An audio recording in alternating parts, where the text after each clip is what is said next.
I just got my DEXA scan results, and they said I'm obese. 40% body fat. Like, can you imagine? I'm fucking 5'2", 124 pounds. 40%.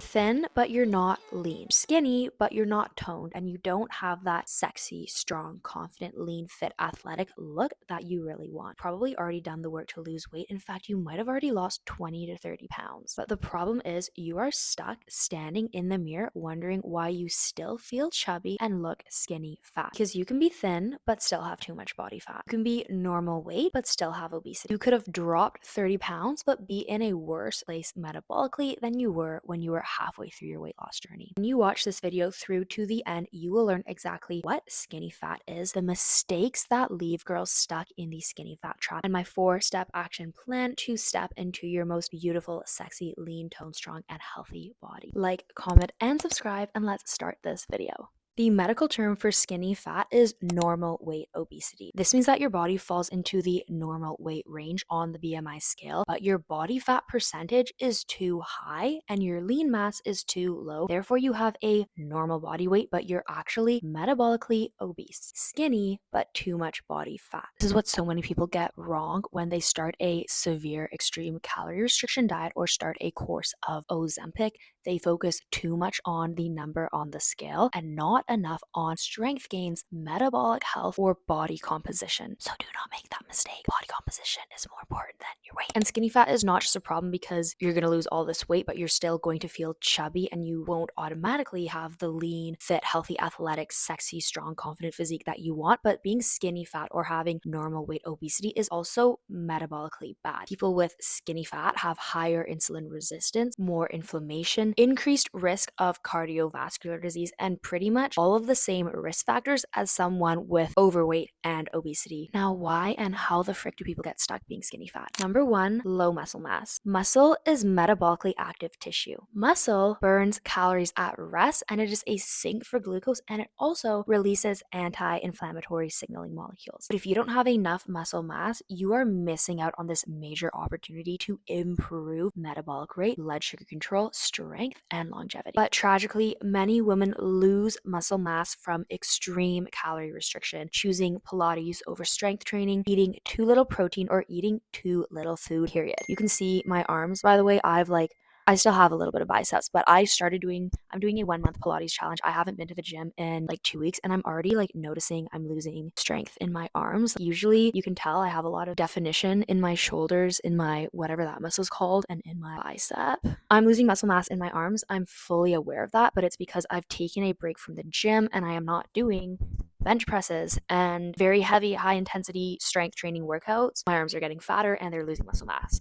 Perfect example. Don't do what I'm doing. Mistake number 2, too much cardio and not enough strength training. And notice my word choice. I said too much and not enough, which therefore implies there must be some ideal balance between both. Now, cardio is absolutely fantastic, but it does not significantly contribute to increases in lean muscle mass. Now, what cardio is fantastic at doing is improving metabolic efficiency, increasing mitochondrial density, and of course, improving cardiovascular health. So cardio is fantastic, but cardio should not be your crush. If you are solely depending on cardio as your vehicle to fat loss, you need to switch it up, because the more cardio you do, the more efficient your metabolism will become, the more adapted you will become to the stress. So whatever cardio you were doing 2 months ago and the result you were seeing 2 months ago, you're not going to be seeing those results anymore unless you increase the intensity of your workout. Why? Because metabolism adapts. You get fitter. You increase your fitness. Number 3, dieting without rebuilding muscle. Many people lose weight through calorie restriction alone. In 2026, even more people were turning to weight loss medications and peptides like Ozempic, tirzepatide, and retatrutide to literally drop their waist size in half. And I actually talk more about these drugs in one of my YouTube videos, so click over here to watch it once this one is done. Now, the problem is, as I'm sure you guys are already aware because you are all very smart girlies, when people lose weight on Ozempic, it doesn't just come from fat. Some of that weight loss also comes from your muscle mass, and a teeny tiny little bit comes from your bone mass. And research has shown that some of the weight loss on these weight loss medications drugs can be from up to 30% of your muscle mass, which has huge implications for your strength, longevity, and metabolic health. If somebody is losing weight without strength training or eating enough protein, they may end up with less muscle mass and a slower metabolism. In other words, the scale goes down, but body composition gets worse. And because you lost so much muscle mass and you still have a little bit of extra body fat hanging on, you might even enter the normal weight obesity category. Now, what's really interesting about the normal weight obesity phenomenon is that it speaks to an issue completely separate to metabolic health, how we measure metabolic health. You would think that metabolic health, the health of your metabolism, depends on measurements like fasting blood sugar, insulin resistance, CRP, and I don't freaking know, all sorts of other biomarkers that you measure in a blood test or a waist measurement or a VO2 max test, something like that. But no, BMI scale, the most commonly used indicator to indicate metabolic health, depends on only your height and your weight, which is why we can have skinny people with metabolically obese profiles, because what your metabolism is doing is not directly dependent on your height and weight. What your metabolism is doing is depending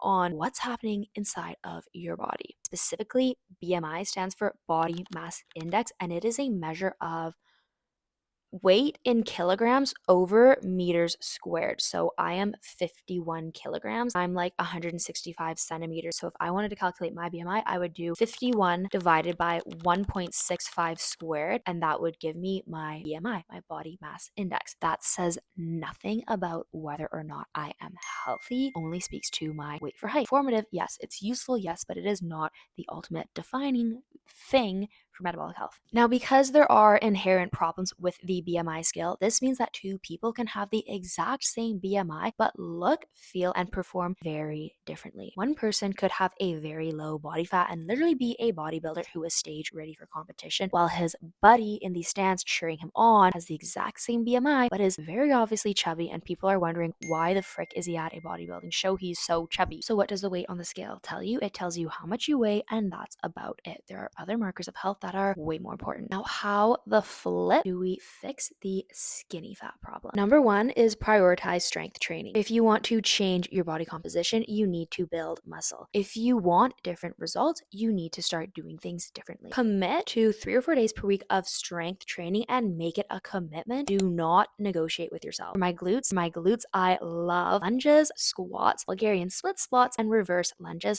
What else do I love? For upper body, I love the tricep extension, lateral raises, single arm rows. Those are my favorites. I don't really do biceps. My biceps get like really strong really fast, and then I just feel a little too masculine. I want to stay feminine, but I still want to be fit, healthy, and strong. Same thing goes for abs. I don't train my abs, and that is because I've literally had a 6-pack since I was 2. So I feel like for me, when I do train my abs, I just like get so bricked up right away, and it actually makes me feel less confident and more self-conscious. I kind of feel like a tiny little man. So I don't train my abs personally, but if you do want to add ab workout to your routine, just finish every workout with a 6 to 10 minute little ab video on the mats, and then move on with your day. Number 2, increase protein intake. A general target for active individuals is 1.422 grams per kilogram of body weight per day, not 1 gram per pound, 1.4 to 2.0 grams per kilogram. I weigh 113 pounds or 51 kilograms. I need 72 to 103 grams of protein per day, which is crazy because everybody on the internet is literally losing their minds over protein. 200 grams of protein a day, and it actually tastes good. Saying that you need hundreds and hundreds and hundreds of grams of protein per day. Protein this, protein that, protein shake, protein cereal, protein pancake. Amazing consistency.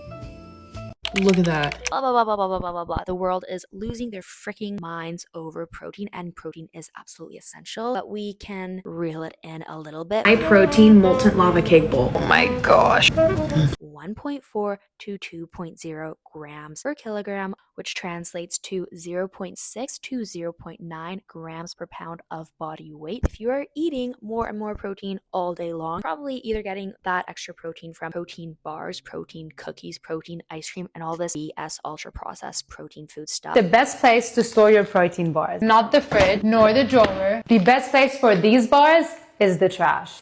which also have more calories, more seed oils. These are ultra processed packaged foods. They're basically candy bars in disguise. They're full of processed sour, cheap whey, artificial flavors, gums, and sugar alcohols, and they wreck digestion and your hormones. Even the healthy ones are loaded with seed oils, which causes inflammation, mess with your hormones, and leave you feeling sluggish. They add calories ultimately at the end of the day, and that is something that we want to avoid. So stick to your protein targets, 1.4 to 2 grams per kilogram of body weight, or 0.6 to 0.9 grams per pound. My favorite protein food sources are salmon, sablefish, sardines, and tuna, because these are all healthy sources of antioxidants, B vitamins, minerals, and some omega-3s, which are very important to hormone health and brain health. Also, if you don't know what to eat or how much, check out my recipes in Macro Bestie at nutritionbyelsa.com. There are 59 clean and calorie controlled recipes inside of Macro Bestie. Other protein sources that I really love and I'm really freaking obsessed with are cottage cheese, Greek yogurt, bison, elk, and I like eggs sometimes, but I go through phases. And if you didn't get enough protein during the day, a casein shake an hour before bed with 30 grams of protein will top you off and do the trick. Number 3 is chronic undereating. So a lot of people with skinny fat or normal weight obesity are chronically under fueling. Is how much food a toddler needs to survive. You are not a toddler. Because they still feel chubby, they keep eating less. Problem is that eating less and less and less and less and less will lead to things like loss of bone mass, low energy, and decreased spontaneous activity. Eat less, but you also burn less. If you're eating 1,200 calories a day to lose fat, here's why it's not working. That is the recommended amount for a toddler. And unless you're 3 or 4, you're going to be losing muscle, slowing your metabolism. It's also going to mess up your hormone health. The goal is not to eat as little as possible. The goal is to eat enough while gradually supporting slow and sustainable fat loss. Step number 4, and this is something I have been an absolute freak about lately, it is daily movement. Exercise is important, blah, blah, blah, blah, blah. We all already know the benefits of working out, but what's forgotten about way too often is in your body and staying active throughout the day. This means that you walk instead of not walking, you take the stairs instead of the escalator or the elevator. You commit to being one of those weirdos that actually walks on the escalator instead of just standing there and letting the magic staircase take them up, up, up, up, up, up, like children do. When you're on the escalator, walk up the stairs. Don't just stand there. Get in your movement. Park very far away from your destination and don't be lazy. Actually clean your house, do your chores, do your laundry, take out your garbage, do things that move, because at the end of the day, your body doesn't care whether the exercise was intentional or not. Body only cares if you are active and if it needs to supply energy to fuel the activity. Very simple goal is 7,000 to 10,000 steps per day. If 10,000 feels insane, don't worry. Set your goal to 7,000. And if all of a sudden one day 7,000 steps doesn't quite feel like enough, you're like, ooh, I want to do even more, then do even more. But if 10,000 up front is overwhelming, that's totally fine. You don't need to hit 10,000. Hit 6,000 or 7,000 or 8,000 and slowly work yourself up to 10,000. And if you don't hit 10,000 every single day, that's fine. Move on. You can do more the next day, or you can just accept that every day is a little different and you're not going to be perfect. Give yourself grace and move on. Hello everybody, I hope you enjoy this change of scenery. This is Elsa in her pajamas in editing mode. I never actually filmed an outro to my video. In conclusion, move your body, eat enough protein, eat clean, real, nutrient-rich foods, and if you have no idea what the flip to eat to support your goals, get my ebook, Macro Bestie. There are now 59, because there used to be 54, but I updated it. 59 recipes inside of Macro Bestie. You can get it on my website, nutritionbyelsa.com. If you want to see more videos just like this, let me know in the comments. If you hate these videos and you think they're awful, also let me know in the comments and I will stop. Peace out, everybody. I love you so much. Mwah. Bye-bye. And I hope you have a fantastic day.